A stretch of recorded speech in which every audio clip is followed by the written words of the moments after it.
Genesis chapter 43 and 1. And the famine was sore in the land. Call all Yahweh Shem Yahweh Shai. All praises to Yahweh Shem Yahweh Shai. Double honors to the apostles and elders, great millstone who rule and teach well. Peace, love, salutation to the 1144 first fruits. Brother Kasha Kuala coming back at you with another lesson. And this is going to be how there's going to be a forced famine. There's going to be a forced famine on America soon.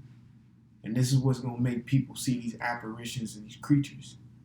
Okay, so Genesis 43 and 1. And the famine was sore in the land. Now we know the scriptures, let me see something. The scriptures speak on it.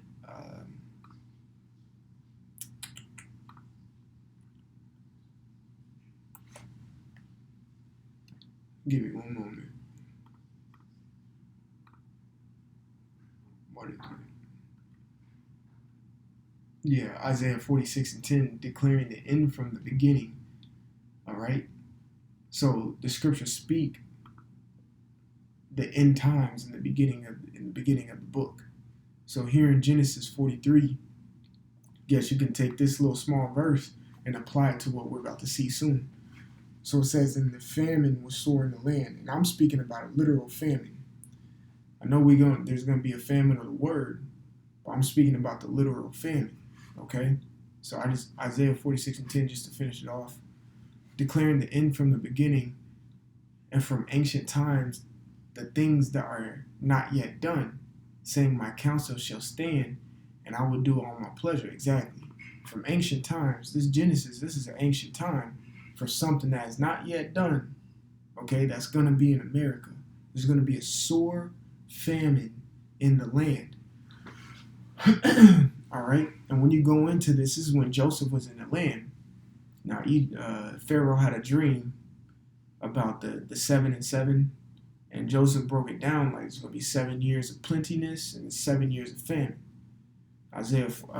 Genesis 43 is saying this 7 years they're going into in the famine after they went through the 7 years of plenteous.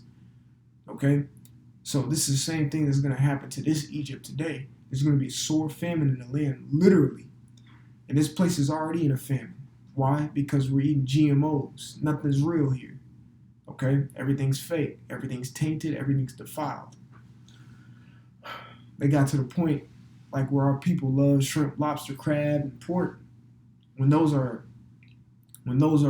our bottom feeders or shit eaters, you can see a land that's going into a famine when they've dwindled down to eating these highly acidic and abominable, unhealthy type foods. Okay, because a land that's flourishing is going to eat foods that promotes high degree of health. Okay, I ain't about to feed my people some pork if I got lamb, if I got different breeds of chicken, if I got healthy cows to feed. I wouldn't have to go to that alternative, okay? And I never would. We would be feeding a lot of plants and things of that nature, fruits. But you can see the famine already in the land, but it's going to be literally when the GMO even stops, okay? So the Lord's going to put this place on a forced fast. This is 2nd Ezra chapter 15.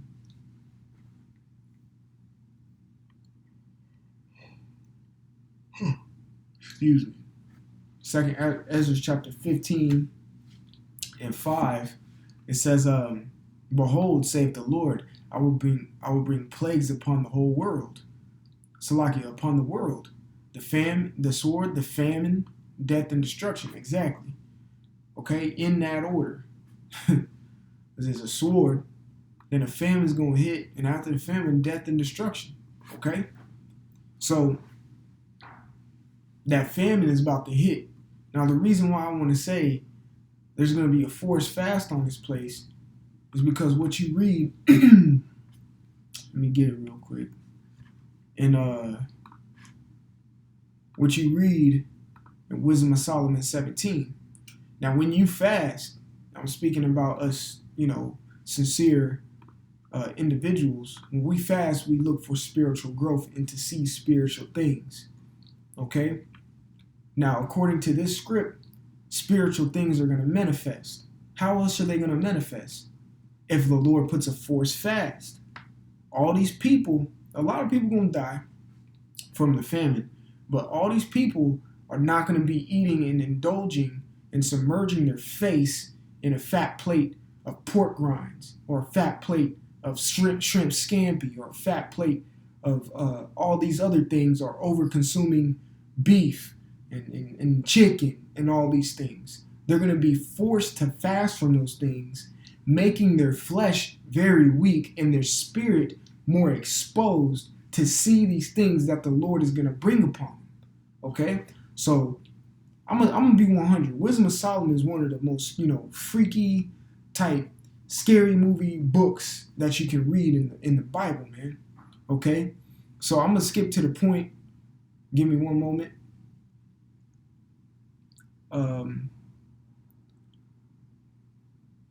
All right. I just want to get to the point where they see the apparitions and their hearts failing them for fear.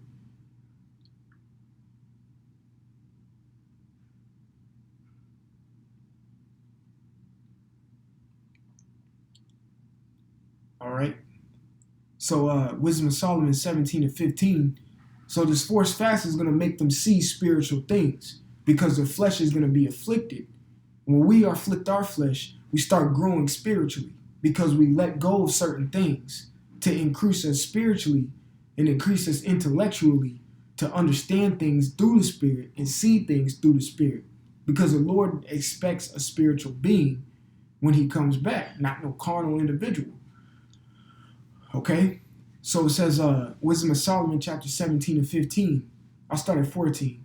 But they sleeping in the sleep that night, which was indeed intolerable, and which came upon them out of the bottoms of the inevitable hell. Okay, now this is speaking about the plagues that happened in Egypt, like ancient Egypt, as well as going to start happening here times 10, man, because this is a way more wicked place than anything that has been on the earth ever.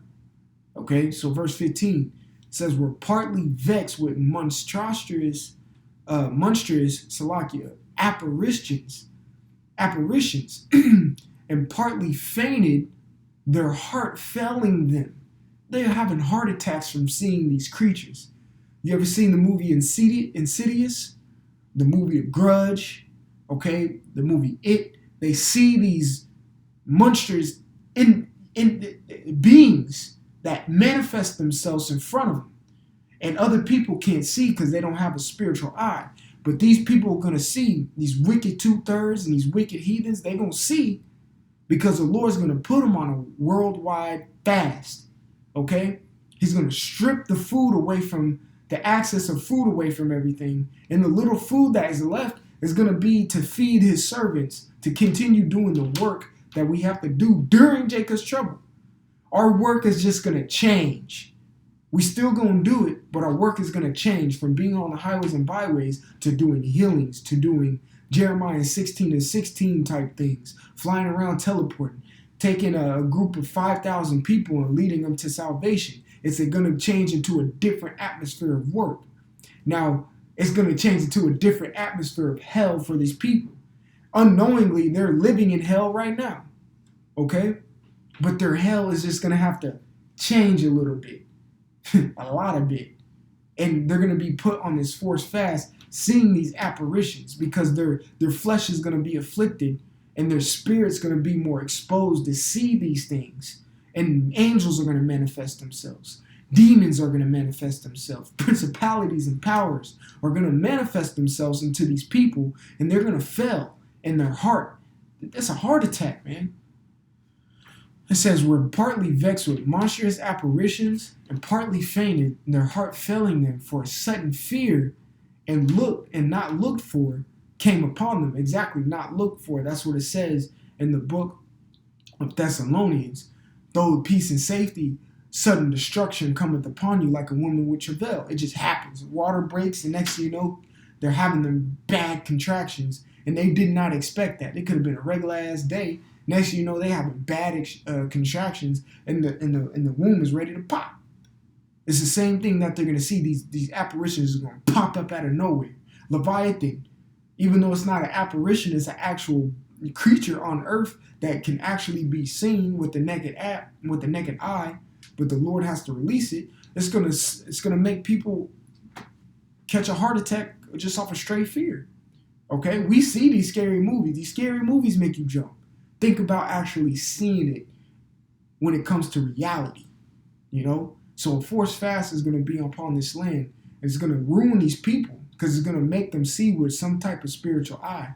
You know, so I just wanted to come with that. I want to say, call Allah Yahweh Bashem Yahweh Shai. When willing, this lesson was edifying. Double honors to the apostles and elders of great millstone who rule and teach well. Peace, love, salutation to the elect 144 First Fruits, to Brother Kasha Kwala from the GMS Atlanta Church here in Georgia. Until next time, we'll say Shalom.